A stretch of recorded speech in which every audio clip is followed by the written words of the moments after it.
Hello students, welcome back to lecture number 5 in this series. In this lecture, we are going to discuss the last philosophy, which is limit state method, LSM. So let us start the discussion over the limit state method in detail. As we have seen previously, the two philosophies, that is working stress method and ultimate stress method, that we have seen that the working stress method, it depends on the working load, and the ultimate strength method, it depends on the ultimate strength only. That these two philosophies are focusing on these 2 points only, but both in this both philosophies, uh, they have not given the priority to the serviceability conditions, that whether the structures are serviceable after applying the loads in all conditions or not. That particular points have not been mentioned, or the points are not taken on priority in these both philosophies, and due to that only the limit state method was evolved. So the philosophy of limit state method in the design represents a definite advancement over the traditional design philosophies, that is WSM and USM.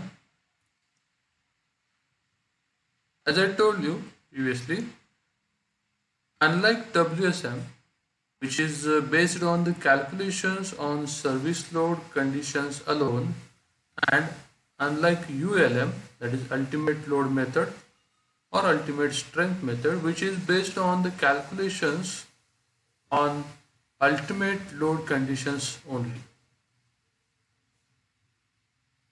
The LSM aims for the comprehensive and rational solution to the design problem by considering safety at ultimate loads and serviceability at working loads. So that is the main difference between the WSM, ULM and the LSM. That the LSM focuses on safety at the ultimate loads and at the same time serviceability at the working loads, which was not taken care by the WSM and ULM.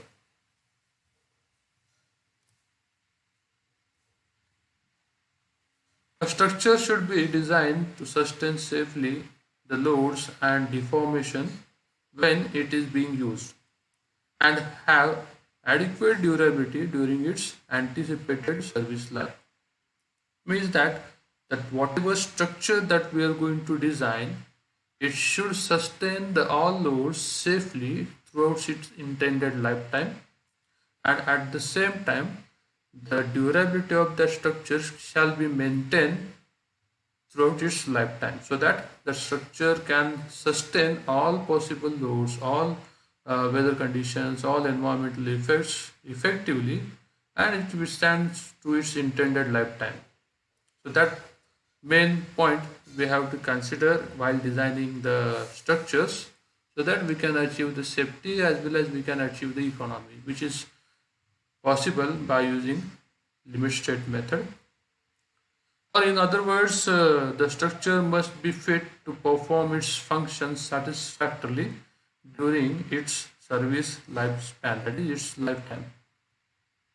The condition or the state at which the structure or part of a structure becomes unfit for its use is called as a limit state.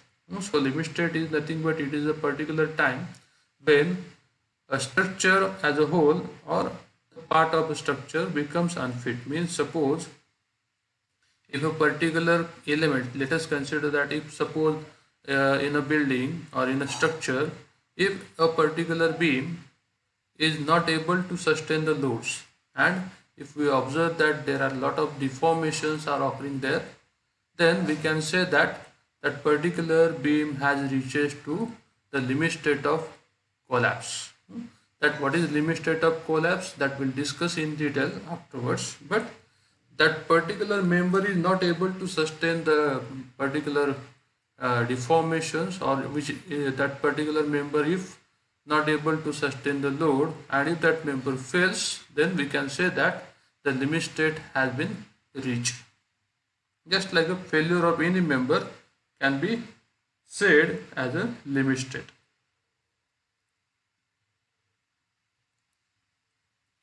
So regarding this limit state method, IS 456 have given specifications in clause number 35, page number 67. So if you go through this, then you will be able to understand the concept about the limit state method mentioned in IS 456 2000.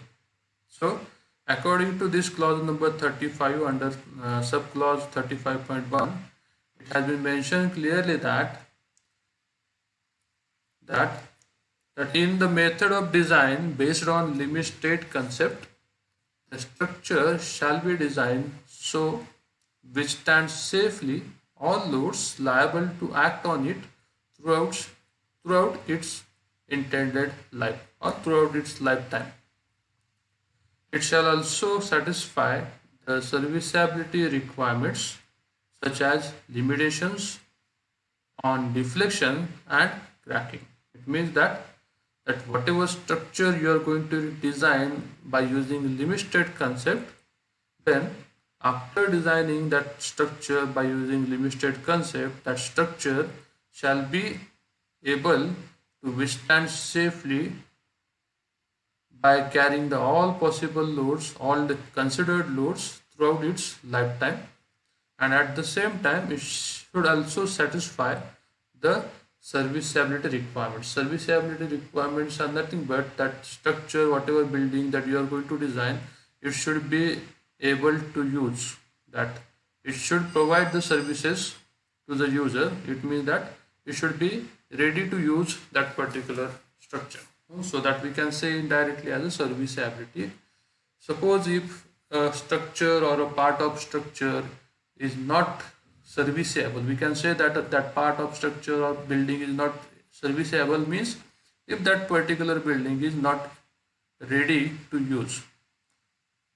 Let us consider one example, just as I told you previously, that if suppose any one part of the beam or one beam is deflecting